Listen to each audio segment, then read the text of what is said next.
بسم الله الرحمن الرحيم الحمد لله والصلاة والسلام على رسول الله وعلى آله وأصحابه أجمعين أما بعد ناظرین کرام السلام علیکم ورحمۃ اللہ وبرکاتہ۔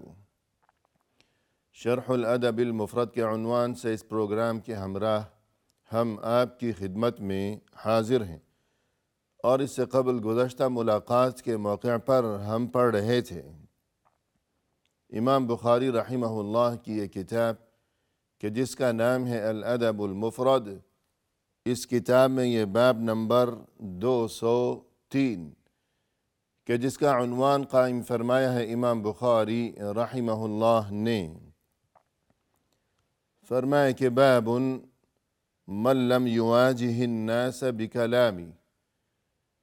یعنی وہ شخص جو کسی کو نصیحت کرتے وقت لوگوں کے درمیان اس کا نام لے کر اسے مخاطب نہ کرے، اسے متعین نہ کرے۔ یعنی یہ بتانا مقصود ہے کہ دینی ادب یہ ہے کہ اگر کسی کو نصیحت کرنا مقصود ہو تو یہی طریقہ اختیار کیا جانا چاہیے،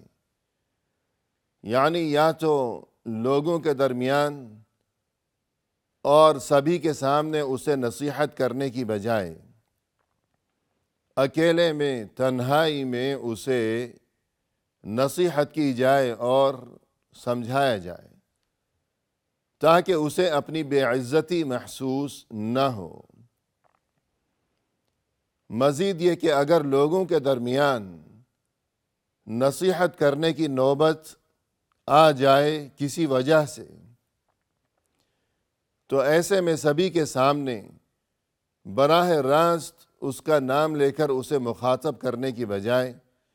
عام گفتگو کی جائے کہ سبھی لوگوں کے لیے وہ نصیحت ہو جائے، اور یہ کہ جس کسی کو بطور خاص نصیحت کرنا اور سمجھانا مقصود ہے وہ بھی اس بات کو سمجھ لے، جیسا کہ یہاں ایک حدیث بیان کی گئی ہے جو کہ اس سے قبل ہم پڑھ چکے ہیں کہ رسول اللہ صلی اللہ علیہ وسلم نے جب تمام مجمع کے درمیان محض چند مخصوص افراد کو نصیحت کرنے کا ارادہ فرمایا، کسی بات پر انہیں سمجھانے کا ارادہ فرمایا، تو آپ نے یہ الفاظ اور یہ انداز اختیار فرمایا کہ ما بال اقوام، یہ کچھ لوگوں کو کیا ہو گیا ہے، یعنی یہ الفاظ استعمال فرمائے کہ کچھ لوگوں کو کیا ہو گیا ہے، ان کا نام نہیں لیا سبھی کے سامنے۔ تو آپ صلی اللہ علیہ وسلم کے ان الفاظ کی وجہ سے اور اس انداز کی وجہ سے مقصود بھی حاصل ہو گیا کہ جنہیں سمجھانا دراصل مقصود تھا تو انہیں سمجھا دیا گیا، انہیں نصیحت کر دی گئی اور وہ سمجھ گئے اس نصیحت کو، اور یہ کہ کوئی فتنہ و فساد اور کوئی خرابی بھی برپا نہیں ہوئی۔ الغرض یہی انداز اختیار کیا جانا چاہیے، کیونکہ یہی حکمت و دانش کا تقاضا بھی ہے، اور دینی حکم یہ ہے کہ ادعو الی سبیل ربک بالحکمت والموعظۃ الحسنہ، یعنی تم اپنے رب کے راستے کی طرف دعوت دیا کرو، بلایا کرو لوگوں کو اللہ کے دین کی جانب حکمت و دانش کے ساتھ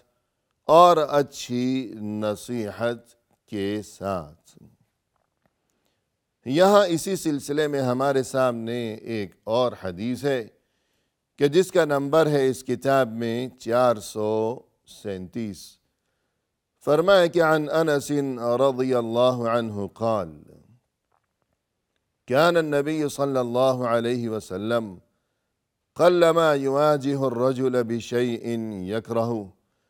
فدخل عليه يوما رجل وعليه أثر صفرة فلما قام قال لأصحابه لو غیر او نزع هذه الصفرہ۔ انس بن مالک رضی اللہ عنہ نے فرمایا کہ رسول اللہ صلی اللہ علیہ وسلم بہت ہی کم اور بہت ہی شاذ و نادر ایسی نوبت آیا کرتی تھی کہ آپ صلی اللہ علیہ وسلم کو اگر کسی شخص کی کوئی بات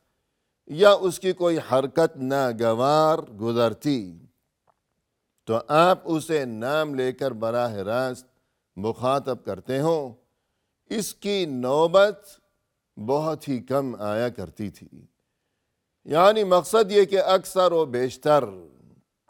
آپ صلی اللہ علیہ وسلم کا معمول یہی تھا کہ آپ لوگوں کے درمیان اس کا نام لینے کی بجائے اور براہ راست اسے مخاطب کرنے کی بجائے اشاروں کنایوں میں نصیحت فرمایا کرتے تھے۔ چنانچہ فرمایا کہ ایک بار یہ کیفیت پیش آئی کہ فدخل علیہ یوما رجل وعلیہ اثر صفرہ۔ ایک بار آپ صلی اللہ علیہ وسلم کی مجلس میں ایک شخص حاضر ہوا اور کیفیت اس کی یہ تھی کہ اس پر سبز نشان پڑے ہوئے تھے، سبز یا پیلے قسم کے دھبے۔ اس کے جسم پر یا لباس پر کچھ ایسا رنگ نظر آ رہا تھا، کچھ ایسے دھبے دکھائی دے رہے تھے۔ فلما قام، اور جب وہ شخص وہاں سے چلا گیا، قال لاصحابہ، تب آپ صلی اللہ علیہ وسلم نے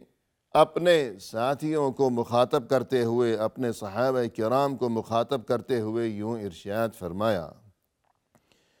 اور یہاں بقول اہل علم یہ معنی بھی مراد لیے جا سکتے ہیں کہ قال لاصحابہ،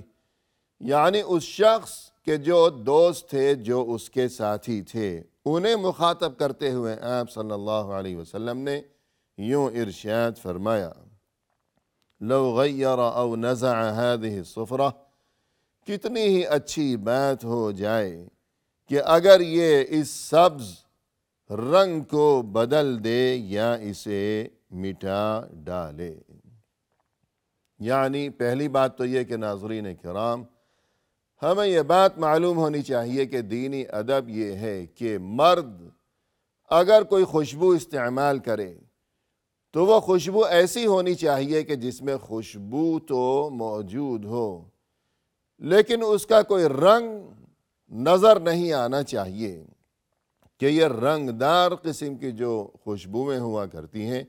یہ عورتوں کے لیے مخصوص ہوا کرتی ہیں دینی تعلیمات کی روح سے۔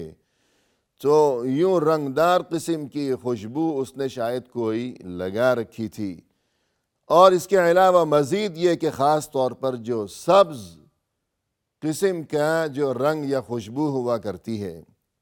کہ جس کا رنگ سبز ہو یا پیلا ہو، مثلا یہ کہ اس دور میں عورتوں میں یہ رواج تھا کہ وہ بطور خوشبو زعفران استعمال کیا کرتی تھیں، کہ خوشبو بھی ہے اور رنگ بھی ہے کہ سبز رنگ ہے۔ الغرض آپ صلی اللہ علیہ وسلم نے اس بات کو ناگواری محسوس ہوئی آپ صلی اللہ علیہ وسلم کو یہ منظر دیکھ کر کہ یہ مرد ہے اور اس نے ایسی خوشبو لگا رکھی ہے کہ جس کے نشان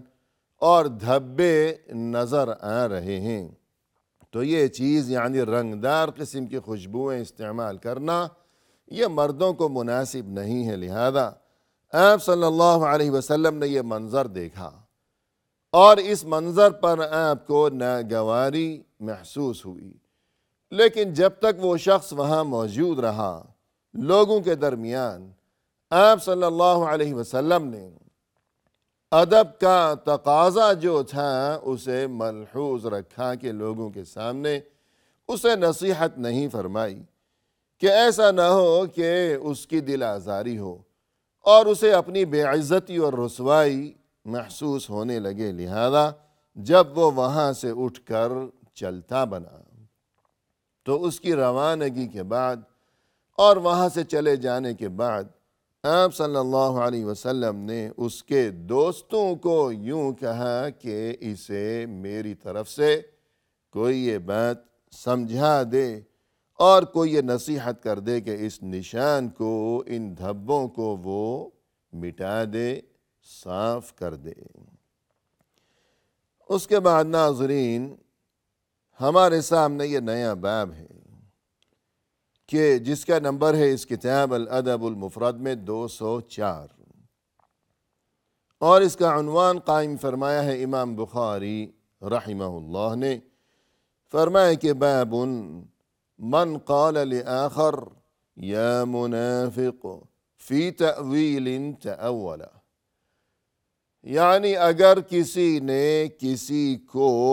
یوں کہہ کر پکارا کہ یا منافق، یعنی ارے منافق، حالانکہ وہ شخص کہ جسے منافق کہہ کر پکارا گیا ہے اس نے کوئی تأویل کی ہے، یعنی بظاہر اگرچہ واقعی اس نے کوئی ایسا کام کیا ہے کہ جس کی وجہ سے لوگ اسے منافق سمجھیں، لیکن اس نے وہ جو کام کیا ہے وہ اپنے نفاق کی بنا پر نہیں کیا، وہ منافق نہیں ہے، بلکہ اپنے اس کام کی اس نے کوئی تأویل پیش کی ہے کہ وہ منافق نہیں بن گیا، بلکہ کسی اور وجہ سے اس نے وہ کام کیا ہے۔ اب یہ کیا معاملہ ہے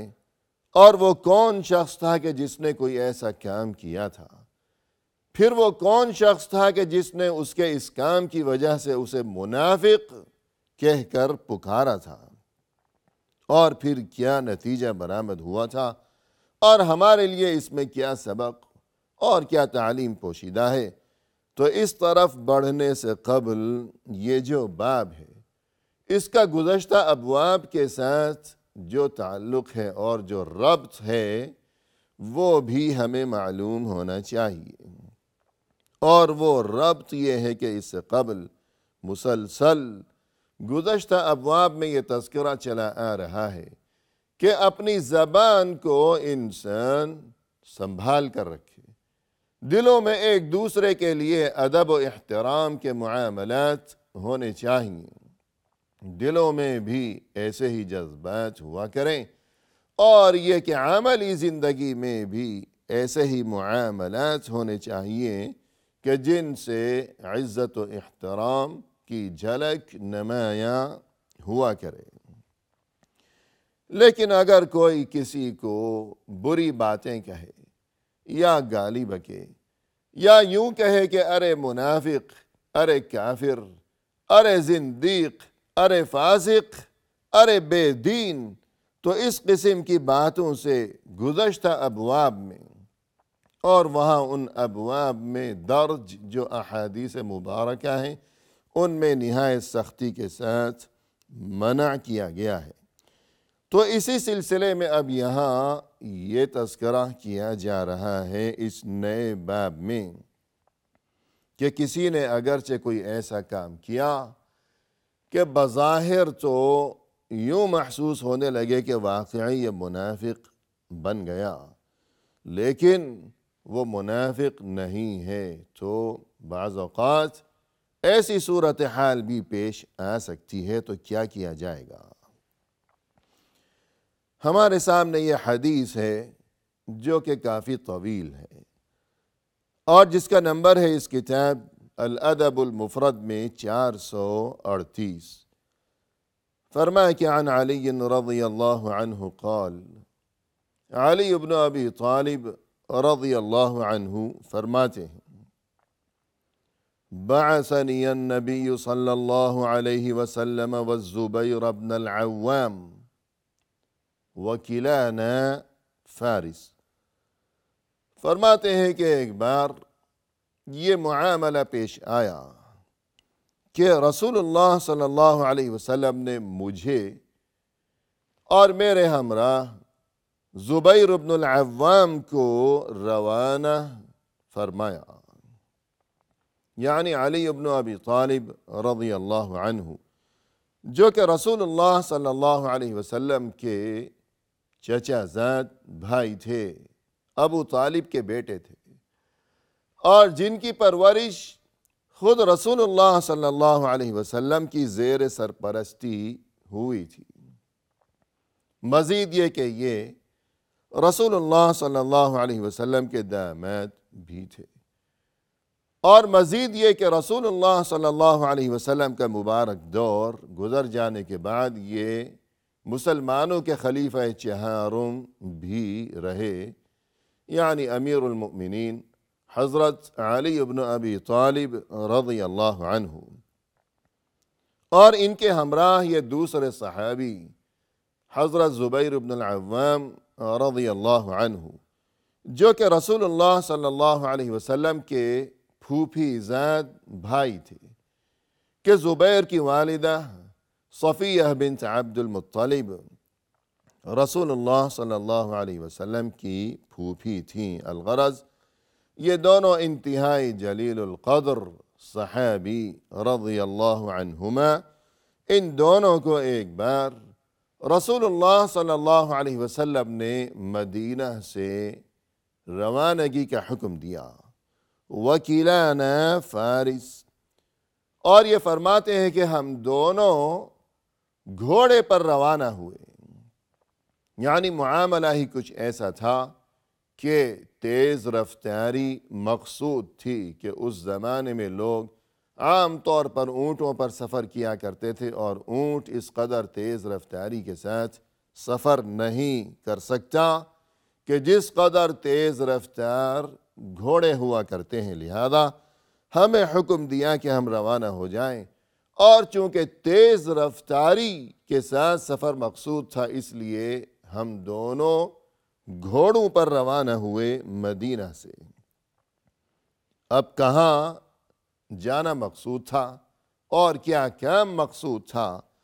اور تیز رفتاری کی وجہ کیا تھی، کس کا تعاقب مقصود تھا اور کیوں مقصود تھا، یہ تمام تر تفصیلی گفتگو لیے ہوئے انشاءاللہ ناظرین کرام آئندہ ملاقات کے موقع پر ہم حاضر خدمت ہوں گے۔ اس وقت تک کے لیے اللہ کے حوالے، وآخر دعوانا ان الحمد للہ رب العالمین۔